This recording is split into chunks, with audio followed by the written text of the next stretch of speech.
Si vous appréciez le piquant du chorizo, eh bien, vous allez être servi. Bonjour les amis, comment allez-vous? Chez nous, tout va bien. Et nous sommes avec vous pour vous présenter cette nouvelle recette qui nous vient d'une dame qui suit très régulièrement la chaîne.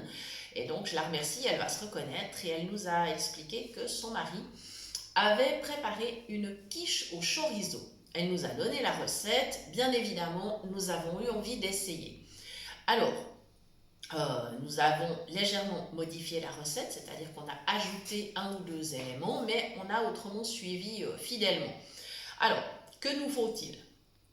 Eh bien, pour commencer, bien sûr, de la pâte. Petit conseil, étant donné que nous allons ajouter du légume, il vaut mieux avoir une pâte suffisamment épaisse. Donc voilà, ça peut être par exemple une pâte à pizza, voilà, donc avec ou sans gluten bien sûr, hein, selon comment vous mangez. Voilà, ensuite on a découpé le chorizo. Alors, je vous rappelle la petite astuce pour pouvoir enlever la peau facilement. Il suffit simplement de passer le chorizo sous l'eau chaude pendant un petit moment. Et ensuite, la peau va se détacher, mais extrêmement facilement. C'est valable aussi pour tout ce qui est saucisson sec, salami et autres. Ça facilite grandement la vie. Il a été tranché finement. Les tranches ont été réparties bien sûr sur le fond de pâte. On a ajouté, alors c'est là qu'on a modifié la recette, on a ajouté deux tomates coupées très finement et des olives vertes. Ça peut être des olives noires, il n'y a aucun problème, enfin ça c'est selon vos goûts bien évidemment. Ensuite, j'ai préparé à côté une petite mixture, parce que comme on vous a dit que c'était une quiche, dans une quiche il y a toujours des œufs et de la crème. Alors, j'ai mélangé 3 œufs, plus... Alors, moi, j'ai mis 2 décis de lait parce que le chorizo apportant suffisamment de matière grasse, il n'est peut-être pas utile d'alourdir la facture calorique. Voilà, donc moi, j'ai mis du lait. Si vous voulez mettre de la crème, n'hésitez pas, il n'y a pas de problème. J'ai salé très légèrement, alors vraiment légèrement, parce qu'encore une fois, mon chorizo, il est piquant, il a beaucoup de goût, il a suffisamment de sel. Il n'est donc pas nécessaire non plus de rajouter beaucoup de sel dans ce mélange, cet appareil qui va permettre en fait de faire prendre la quiche. Donc maintenant, je vais verser mon appareil au milieu, il va se répartir très facilement.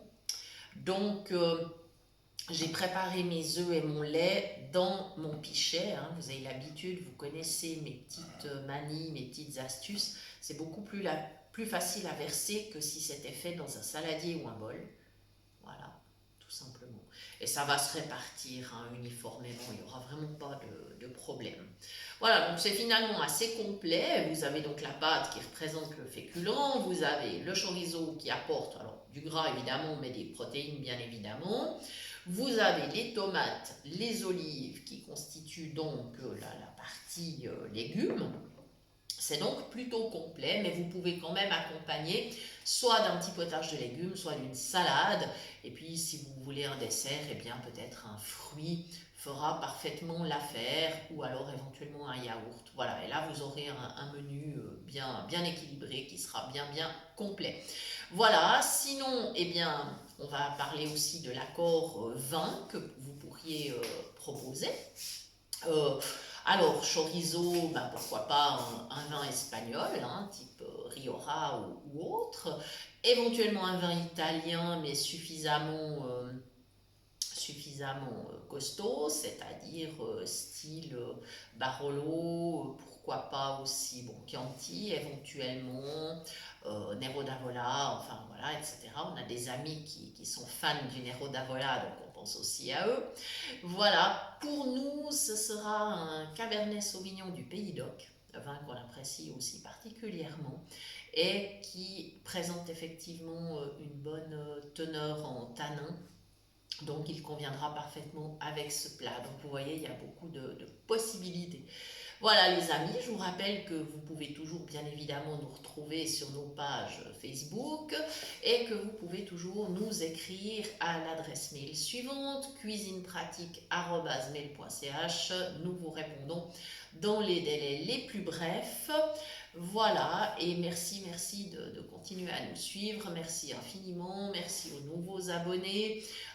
Voilà, ça nous aide énormément. C'est vrai que si vous vous abonnez à la chaîne ou si vous nous mettez de temps en temps un petit pouce, eh bien, ça aide la chaîne à se faire connaître. Donc, merci infiniment. Et puis, nous vous souhaitons une agréable journée et vous disons à très bientôt pour de nouvelles idées cuisine.